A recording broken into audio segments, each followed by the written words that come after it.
Hello guys, magandang umaga. Ngayon pag-uusapan pala natin ang sahod sa South Korea ngayon 2023 at kung magkano na lang ang natitira pagkatapos maibawas ng mga bayarin sa ating buwanan. Ngayon nga, si South Korea ay nagpapasahod ng per hour ng 394 pesos kung i-convert natin sa Philippine money. Tapos kung daily naman ay pumapalo ito ng 3,155 pesos.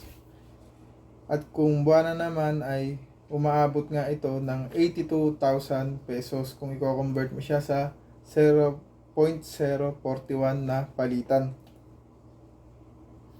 Ngayon, bukod doon, ibabawas natin yung pinaka gastusin natin sa isang buwan kasama yung mga benefits at insurance. Unang-una, makikita nyo dito sa payslip namin ngayong buwan ng June.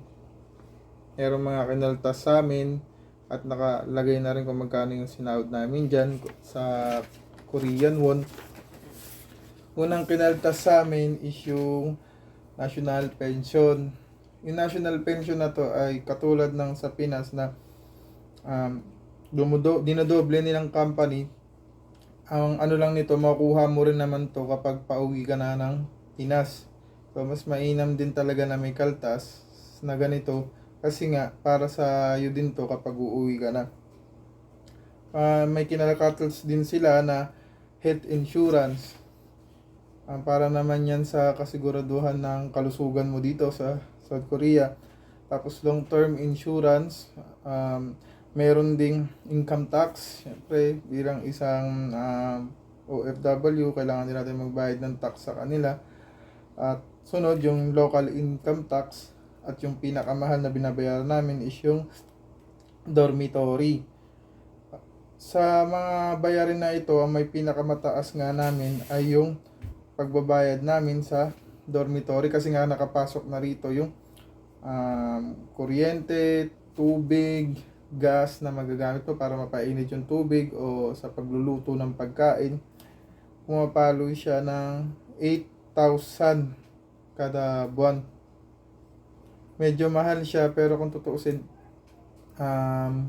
pwede na rin kasi nga lahat naman ng bayarin pa namin ay kasama na ron sa loob ng bahay. Kumbaga, one time payment na lang. Para sa dormitory kada buwan, tubig, kuryente, gas, yan kasama na yan. Pumapalo rin ng 16,000 ang kaltas sa aming sahod kada buwan.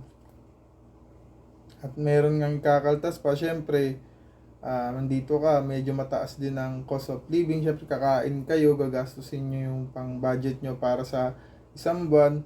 Sa amin kasi, tatlo kami. Ang tansya namin talaga kada buwan ay 12,000 ang budget namin. Bukod pa dyan yung SIM kung kailangan mo. Kasi dito kailangan mo talaga ng sarili mong SIM. Syempre kapag mga contact sa company, sa mga kasama mo, pwede naman yung messenger pero mas gamitin kasi ang SIM dito. Pumapalo rin yan ng 2,100 kada buwan.